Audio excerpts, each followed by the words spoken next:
खुलुमबाय बयखौबो दिनैनि लेसनाव आङो शार्प बे टपिकनि सायाव डिसकास खालामगोन जोङो सिगांनि 4th लेसनाव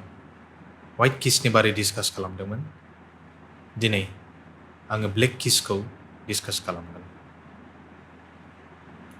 स' फार्स्टआव जोङो शार्पखौ मिथिग्रोनांगोन शार्पखौ जेब्ला जोङो लिरो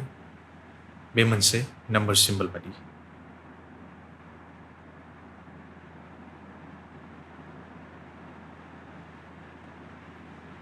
जोङो शार्पखौ हेशटेगजोंबो कनफ्यूज जानो हागौ स'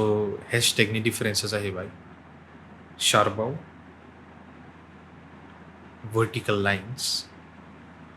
and diagonal lines थायो बे जाबाय मिउजिकेल सिम्बल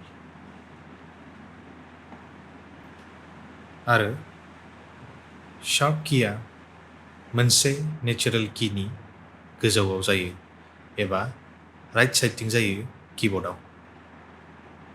C नेचारेलनि राइट साइडनि गोजौनि ब्लेक कियानो जाहैबाय C शार्प आरो बेबादिनो नेक्स्ट की फर एग्जाम्पल D नि गोजौनि राइट साइडनि ब्लेक कियानो जाहैबाय D शार्प आरो जेब्ला जोङो नोट E खौ नायो जोङो नुनो मोनगोन बेनि गोजौनि राइट साइडनि कीआव ब्लेक की गैया स' बेनि नेक्स्ट की बेनो जाहैबाय व्हाइट बे व्हाइट कीयानो जाहैगोन E शार्प बे टपिकखौ जोङो जोंनि नेक्स्ट लेसनफोराव जोङो डिसकास खालामगोन आरोबाव स' जोङो दानो पियान'नि शार्प्सफोरखौ लिरनायनि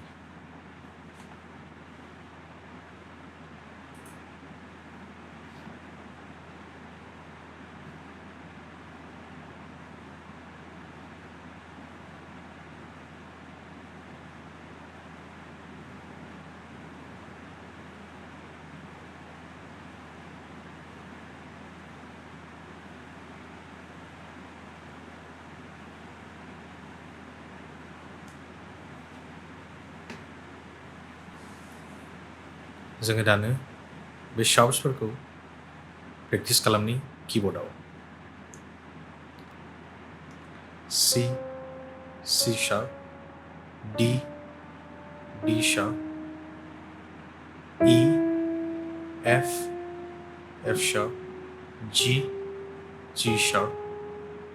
A शार्प B C आरो खेबसेबाव